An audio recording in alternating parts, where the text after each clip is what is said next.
ना इस्तात है, ना एहतमाम है, ना तवज्जो है। अरसलान लतीफ़ ऑफ भट्ट बरादरी, उसके पास कुछ भी नहीं है। पाकिस्तान के प्राइम मिनिस्टर के पास तो सब कुछ मौजूद है, तमाम रियासत के वसाइल मौजूद हैं, उनके पास जमहूरियत की तस्बीह है, उनके पास आइन की किताब है, उनके पास इत्तेहादी हैं, उनके पास इंतहाई महंगी गाड़ियाँ मौजूद हैं, उनके पास तमाम प्रोटोकॉल मौजूद है। अगर प्राइम मिनिस्टर ऑफ पाकिस्तान तौहीन अदालत के मुर्तकब पाए जाते हैं और कॉन्विक्ट हो जाते हैं तो उनको नुकसान क्या है? यकीन मानिए पाकिस्तान के प्राइम मिनिस्टर को कोई नुकसान नहीं है। वो सबसे पहले तो शायद अपने आप को शहीद जमहूरियत कहलवाएंगे, जिन्होंने कहना शुरू कर दिया है। उसके बाद उनकी पार्टी उनके ऊपर पत्तियां निछावर करेगी और कहेगी कि वाह वाह, हमने एक और कामयाबी हासिल की, पाकिस्तान की जमहूरियत की तारीख को जिला बख्शी। ये भी कहा जाएगा कि अगर प्राइम मिनिस्टर साहब कन्विक्ट हो गए तो दोबारा इलेक्शन नहीं लड़ पाएंगे, ना लड़ पाएँ, इसके बाद वो दोबारा प्राइम मिनिस्टर नहीं बनना चाहते, ना ही वो बन सकते हैं। उन्होंने इलेक्शन लड़के भी क्या करना है? जो कुछ उन्होंने सियासी तौर पर वैसे कमाना था इन 4 साल के अंदर उन्होंने कमा लिया। अब वक्त है अपनी औलाद को लॉन्च करने का। अपने बेटों और अपनी बेटी को उन्होंने ऑलरेडी पॉलिटिक्स के अंदर लॉन्च कर दिया है। अल्लाह उनका साया उनके सर पर सलामत रखे और उनकी जेब भारी रखे। वो उनको बहुत आगे तक ले जा सकते हैं और अगर सराइकी सूबा बन गया और पीपल्स पार्टी ने अपना चीफ मिनिस्टर लगाया तो प्राइम मिनिस्टर साहब के बेटे चीफ मिनिस्टर बन सकते हैं। तो प्राइम मिनिस्टर साहब सजा पाने के बाद फिर भी कुछ लूज नहीं करते।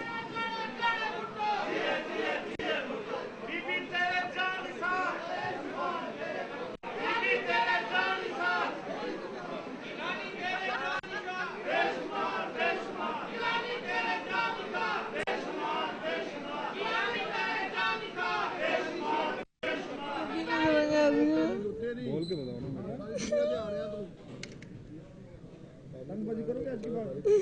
आज के बाद नहीं क्या पतंगबाजी करो।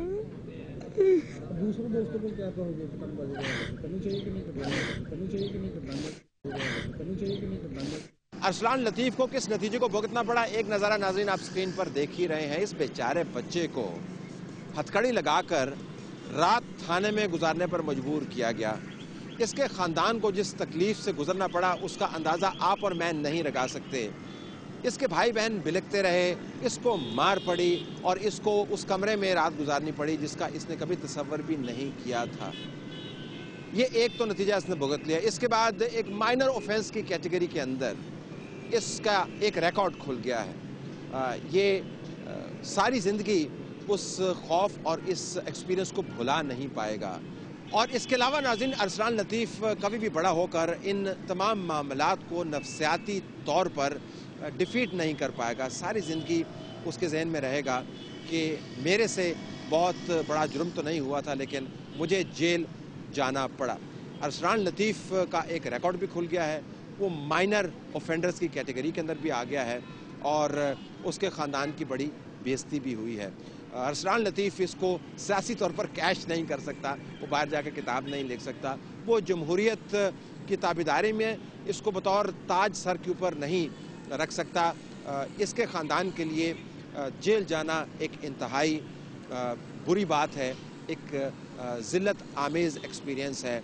लेकिन पाकिस्तान के अंदर नाज़रीन इंसाफ कमाल ही है कि अगर आपने बहुत बड़े पैमाने के ऊपर कानून की खिलाफ वर्जी की है, अगर आपने 1-2 रुपये नहीं खरबों रुपए के घपले किए हैं, अगर आपने पाकिस्तान के हाईएस्ट जुडिशल फोरम को जूती की नोक पर भी नहीं रखा, फिर भी आपकी इज्जत तो तकरीम की जाती है। और अगर कभी आप आम शख्स हैं और आम शख्स की औलाद हैं और आप कटी पतंग उड़ाकर एक वक्त गुजारना चाहते हैं अपना और मोहल्ले के अंदर आप दूसरे लोगों की तरह थोड़ी सी इंटरटेनमेंट हासिल करना चाहते हैं तो आपका बच्चा आप समेत जेल में जा सकता है। यह पाकिस्तान के अंदर 2 केसेस का कंट्रास्टिंग इमेज हमने आपके सामने पेश किया। सुप्रीम कोर्ट इस्लामाबाद से लेकर गुजरांवाला पंजाब तक हमने ये सफ़र किया सिर्फ ये बताने के लिए कि पाकिस्तान के अंदर इंसाफ बाज़ औक़ात अंधा भी नहीं है, सिर्फ वो बेवकूफ़ भी हमें नज़र आता है। मज़े की बात यह है नाज़रीन कि अवाम ने ये बेवकूफ़ियाँ भांप ली है। आने वाले दिनों में और आने वाले सालों में हमने इंसाफ को अंधा सब के लिए करना है, जिसमें वज़ीर आज़म भी उसी तराजू के पलड़े में खड़ा हो जिस पलड़े में अरसलान लतीफ़ और भट्ट बिरादरी खड़ा है। तलत हुसैन को इजाज़त दीजिए। अल्लाह हाफ़िज़।